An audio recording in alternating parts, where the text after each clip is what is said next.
Yora konin jiraanne immoo biyya teessan hin waan diigina. nama qaanfachiisu dirreedhaan lafa Oromooti jechuu anitti qaanfatan taatee manguddoon dirree kanaa fi abbaan gadaa afran qalloo kun anna dhibe mee waliin haa dhaggeeffannu.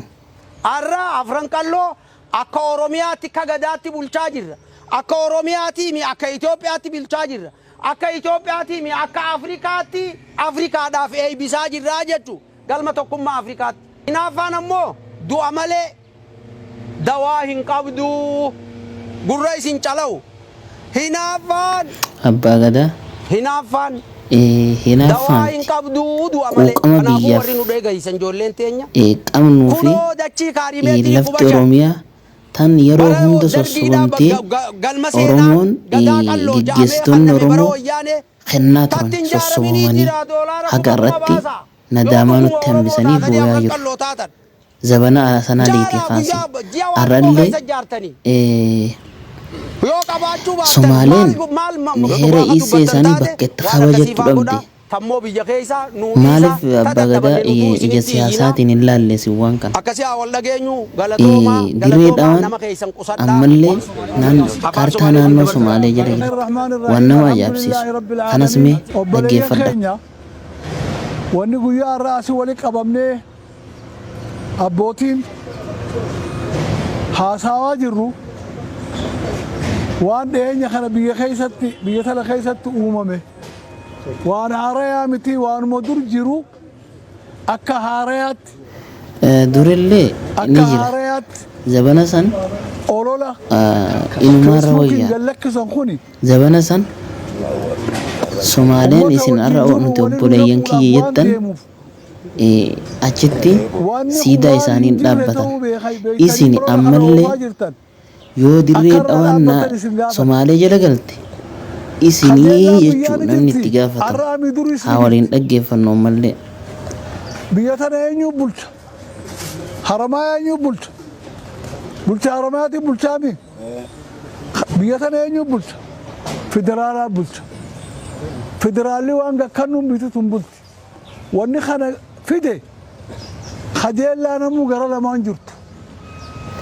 Kajeellaan akkanaan jirtu adeeroo fi lafti ta'a Oromooti abbaan fedhe alagaan hundi sabaa sablammoonni Itoophiyaa keessa jiraatan hundinuu kajeellaa Oromiyaa ni qaban. Kajeellaa Oromiyaa san hundinuu ni qaban.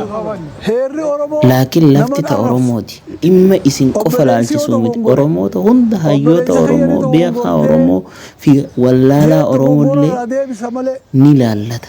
Kanaaf namoonni gaafa waan kana dhaga'uun miira keessa galanii dubbatuun isaanii an akka kiyyatti gaarii tokkummaa isaanii garsiisan quuqama isaan dirree dhawaadhaa qaban garsiisan isin yoo maaliif qomatta? Namni jibbana nurraa qabu halkan mana keessaa nu guura shana jee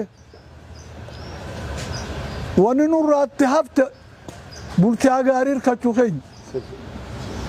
Bulchaa kana kalee namni afaaniin an dubbatu faaruudhaan qarxam goruu ture. Afaanuma kalee akkasi faarsaniin arra deebi'uu nama arrabsuun aadaa Oromootii miti. Ammaas wanni jechaa jiru arraffamuun heera kabajuun rakkoo miti. Bulchaa keenya geggeessaa keenya jennee arrabsuun badiidha. Isinii galee garuu gizee jaarsi sun achirratti waan san ja'u deebisuu dhabuun waan hedduudha kattiibaan kaasee ani gaa obboleeyyan jala haasawee fitu isaanis namoota yaadatti dhagahamee hin dubbataa galatoon shaarmaarkee galatoon maayilatti anaa fi Jaafar irra deebinee kan dubbannu ta'a jechuudha. Galatoomaadha.